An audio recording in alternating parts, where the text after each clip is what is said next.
And here we go with our fifth and final stage of the ALULA Tour 2025 real life follow along.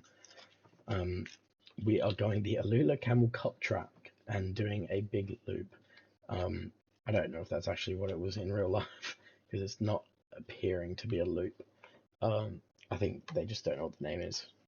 But yeah, we are in an amazing position with Pidcock extremely comfortable in first place, just being trailed by 30-second gap on sprinters.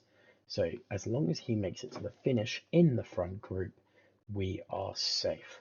Getting to 3 kilometers to go, anything that happens from there, obviously, we're pretty safe from. We also have no chance in the young rider, no chance in the teams. We do have a chance in the points classification. So if there are points available throughout the stage when we see them, we will look to take them, as well as seeing if we can get a few points at the end of the stage, although with Pidcock that might be a struggle. We will be going for a sprint with Moschetti, but he will only have a 3-person lead out, 4 if you include him.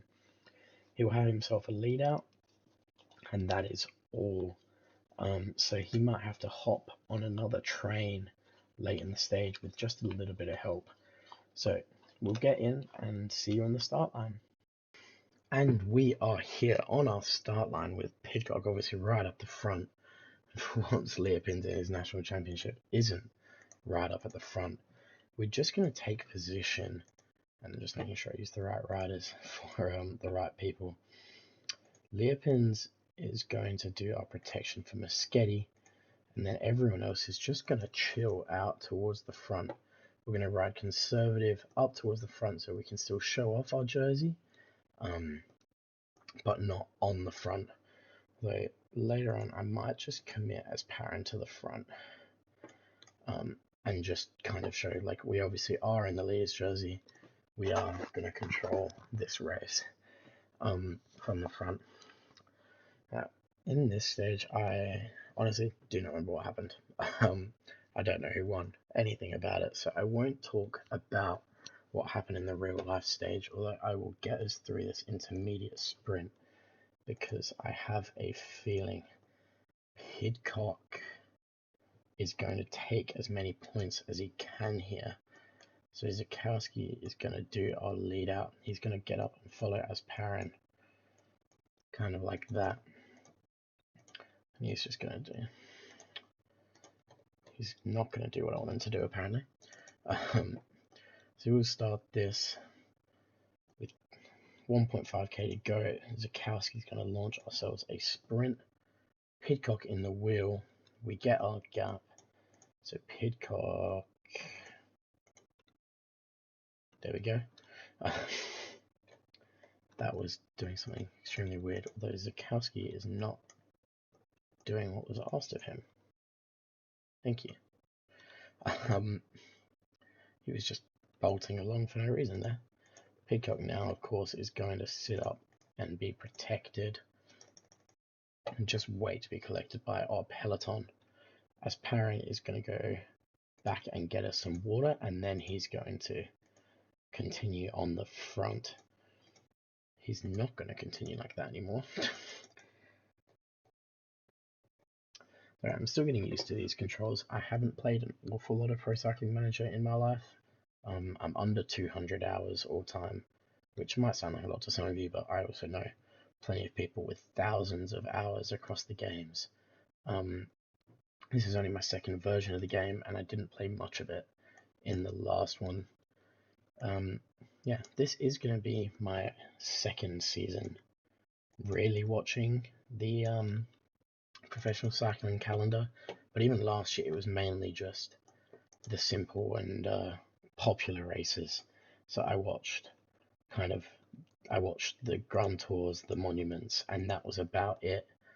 I didn't really follow around kind of the rest of the tours. I wouldn't have watched the ALULA Tour. I watched the Down Under mainly because I live here, and I actually worked it and got to meet some really cool people last year. It was really nice, and fun to see the riders just kind of out and about on the streets of Adelaide, which was really cool to be a part of, working in the paddock. Um, but yeah, I didn't watch a whole lot of last season's racing, and so I didn't see the lead up tours. I saw Paris-Nice, I saw obviously Tirreno Adriatico, Milano San Remo, Paris-Roubaix, all of the kind of major classic stage races. I didn't catch the Tour de Suisse. I watched the Dauphiné, or Dauphiné, or whatever you want to say. I will sometimes say things with an accent. If I know how kind of commentators are saying it. If I don't know, I just kind of default to English, and how I imagine things would be said if you didn't put the accent on them. So if I read, for instance, Muschetti's name, I'd probably just say Muschetti, but I know people call him Muschetti, and therefore will say that. Yeah, this is my first year where I'm going to watch a lot of them, so sometimes, especially for these, I don't want to say lesser races, but these races with less riding on them, less prestige, they may come out quite late, as I don't necessarily have the opportunity to film pre, or sometimes I don't even know the races were on.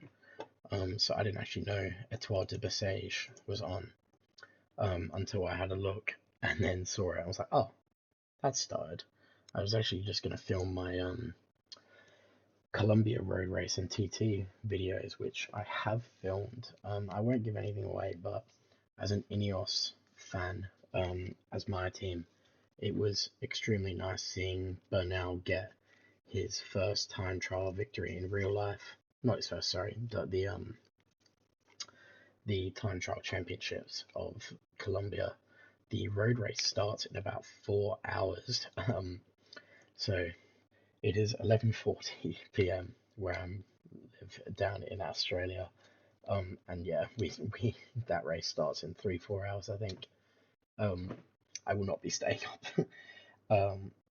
But it was nice to wake up, watch the highlights, and kind of see that Egan Bernal has taken out the win for that. It's nice to see him with his hands in the air celebrating once again, because that was the Tour de France that he won was my first time watching all 21 stages. I'd watched a few years prior, and those few years I'd watched like maybe 5 or 10 of the stages, mainly just the mountains. But that was the first time I watched all 21 stages. And he was obviously my favorite going in. And I'd loved him ever since that day when he was still in the Sky jersey, and he dug so deep and climbing support for either Thomas or Froome.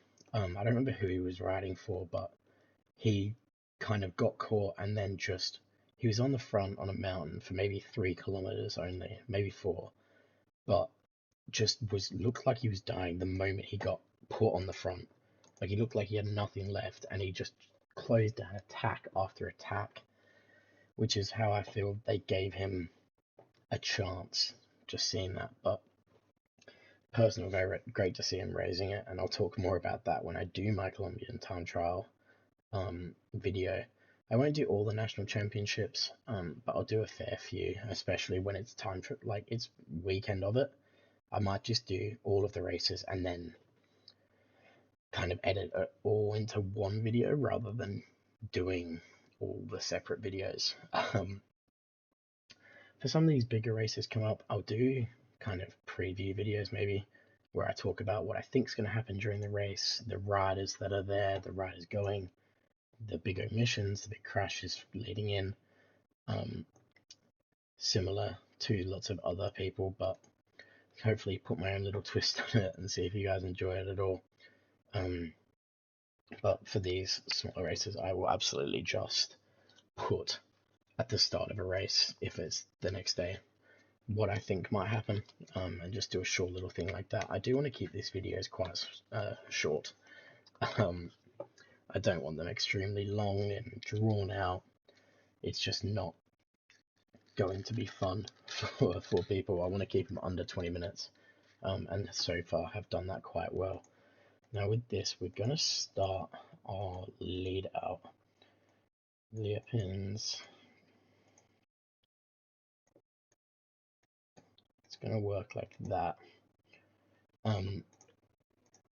And Pidcock is just going to stay as far to the front as possible whilst being protected, and as Perrin gets to chill out. Or maybe even just sweep the back wheel there. Freezone is going to come up the right hand side, and hopefully no one's going to get blocked off. It's not going great. Grelier moving up on the right hand side. Can we find a way right up to the front with all of our boys? There is the best chance we're going to have. And I think we do manage. There we go. And we're going to try and take over at the front. Everyone's going to use their gel.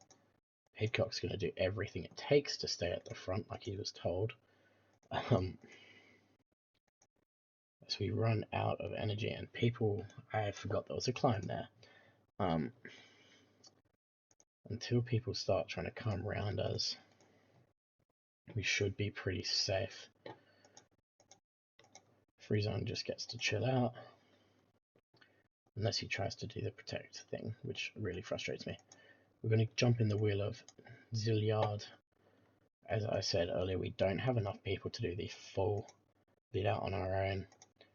Though we're going to go early, start our big old lead out, as everything kind of works pretty perfectly. Will Pasqualon come round, or do we get our stage win? We do! Matteo Moschetti gets his stage win. Hopefully there's no gaps in here. Pidcock comes across the line safely in what I think to be the first group, with a marginal split to 8-2 as Perrin comes in last after spending all day on the front. But Moschetti gets his stage win. Let's see the race replay on that. We do love when plans come and work. There is nothing better. But we'll watch it. And if I click buttons less quickly like I mean to. So here we go. The sprint lead out happens. Pasqualon comes with. Everyone else just loses the wheel. They have no hope. Pasqualon gives us a fight. Is there a slower setting? No, not really. See if I can get us, like, look how close they are as we cross the line. That is amazing. Clicking save. And it took a little second loading. Moschetti on the good race day came in clutch. Hopefully, not, even if these are time gaps, they would not be severe enough for us to lose our green jersey, if I am correct. So, 1-3 in a sprint as Perisini did an amazing lead out, dropped Moschetti right where he needed to be. Pasqualon trying to come round, didn't quite have enough for Bahrain victorious, and then a big gap back to Merlier and the rest of the sprinters. Pidcock in the front group, which means Pidcock takes out the ALULA Tour on his debut in Q36.5, just as it happened in real life. And yeah, it was a pretty good overall kind of event, both in real life and in this. We got what we wanted. Pidcock gets third place on that. I'm not sure how Van Uden has jumped us. That doesn't do math. Oh, it doesn't finish. I forgot we didn't sprint with Pidcock. That really confused me. We were talking so much about Pidcock earlier. But yeah, on his debut with the team, Pidcock does everything right, gets himself his win. We finished dead last in everything but the points and the time. But winning the GC, getting a stage win with Matteo Moschetti, was everything we needed to round that off. Anyway, I hope you guys enjoyed all 5 stages and the overall win of the ALULA Tour 2025. If you enjoyed it, give it a like, check out some of my other videos, subscribe even. But yeah, hope to see you guys soon.